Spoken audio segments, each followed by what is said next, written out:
Hi, in this tutorial video I'd like to show you how to unblock a blocked injector on an Erie 2400 series valve. So if your system is struggling to suck up brine or potassium permanganate, it could mean that you've got a blocked injector. Before you go any further, don't forget to isolate the water supply and release the pressure in the system by opening a cold tap.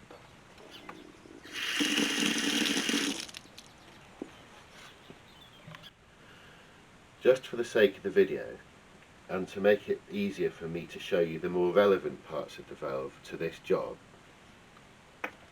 I'm going to remove the electronic valve front. And I'm also going to remove the valve body from the vessel.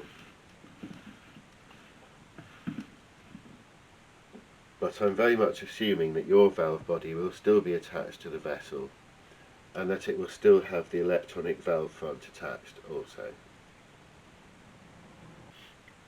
So the first thing you're going to need to do is to remove the 6 bolts that hold on the valve cover. Once you've done that, the valve cover can be lifted off, and it's probable that it will bring some of the internal components with it.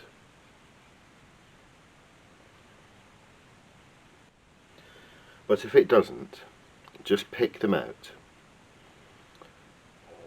until what you can see is this green disc, which is the seal disc.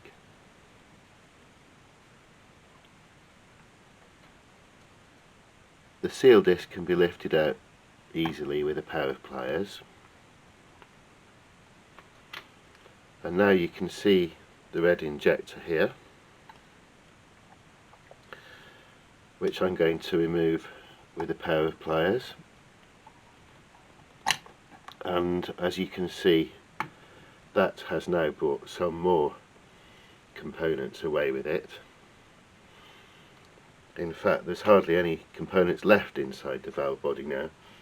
So when it comes to rebuilding the valve, we're going to assume that that's happened to you, and we'll rebuild it more or less from scratch. So looking at the injector itself now, I don't know if you can see, it's got a tiny hole in the middle, and that's what gets blocked. So the solution is to get a needle and poke it through the little hole.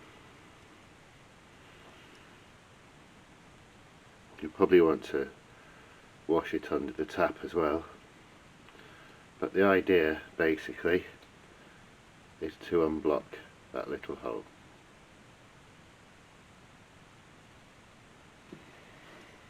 So now that you've cleaned your injector, you're going to need to rebuild the valve, and as I said, because most of the components have come out, I'm going to show you how to do it from scratch.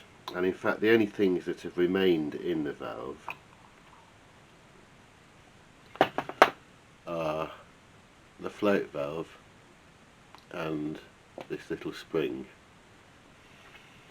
So the float valve drops in the bottom there, but make sure it's properly seated and pointing upright.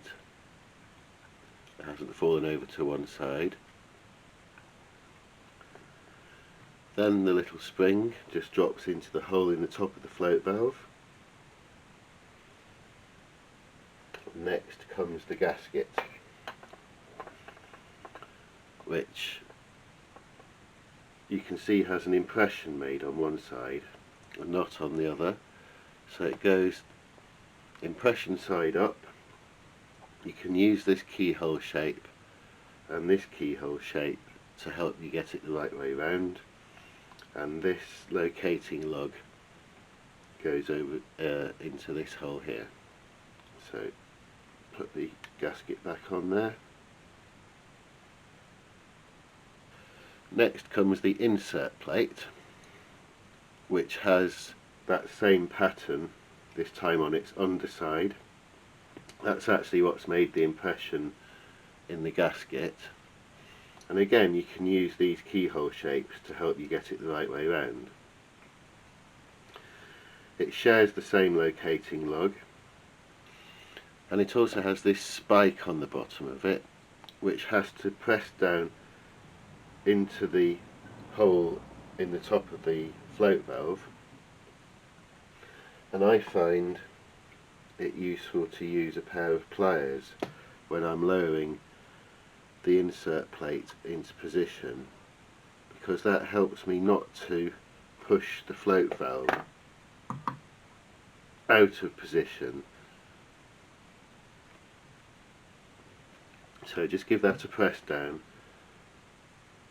If I turn this upside down now, you'll be able to see the bottom of the float valve properly seated, and you should be able to press it down with your finger and watch it spring back into position. Obviously you won't be able to do that if your valve is still attached to the vessel, but it's important not to push the float valve out of position when fitting the insert plate.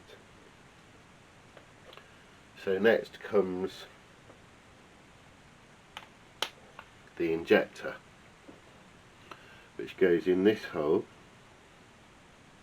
and the injector has two rectangular windows in it.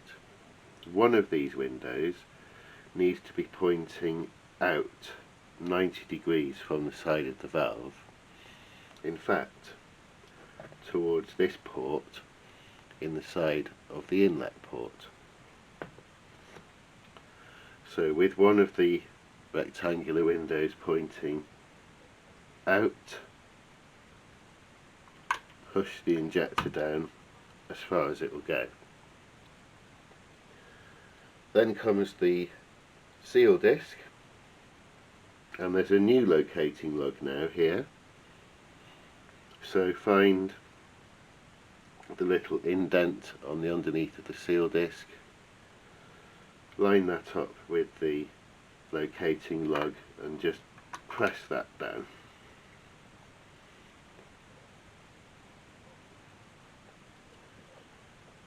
Next comes the rotor plate.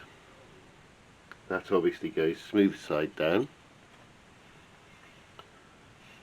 and so long as these holes and these holes line up, it doesn't matter which way round it goes.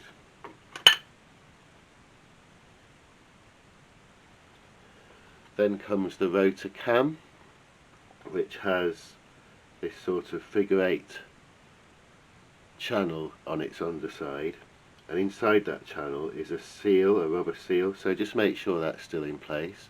It doesn't usually come out. And on the upper side of the rotor plate here is a similar figure of 8 pattern, which actually slots into this channel on the underneath of the rotor cam. So line those up and give it a press down. And next comes the worm gear.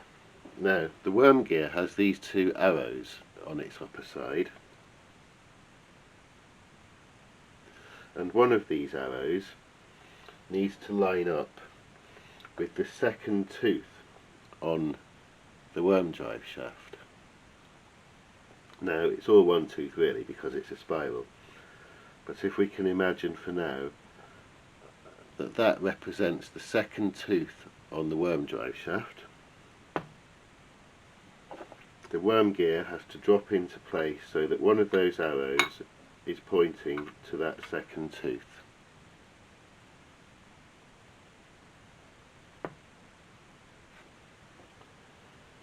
Then there's a little polyethylene washer which drops down over the top of the rotor cam there and just sits on top of the worm gear. And finally, the valve cover. The valve cover has a sealing rubber O-ring around the outside here, so make sure that hasn't fallen off. And it also has this Teflon O-ring in here.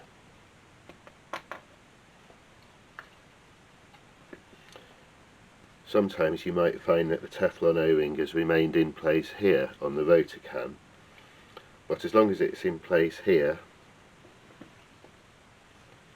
or inside the valve cover, that's fine. The valve cover will only go on one way round, so offer it up, give it a little press down, and then it's just a case of replacing the 6 bolts. And when you're tightening the 6 bolts, it's a good idea to do them in opposite pairs.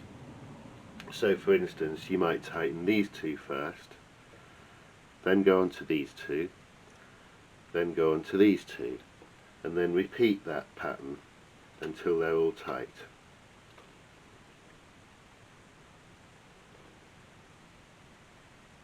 So hopefully your valve will now once again be sucking up brine or potassium permanganate as it should be. Thanks for watching.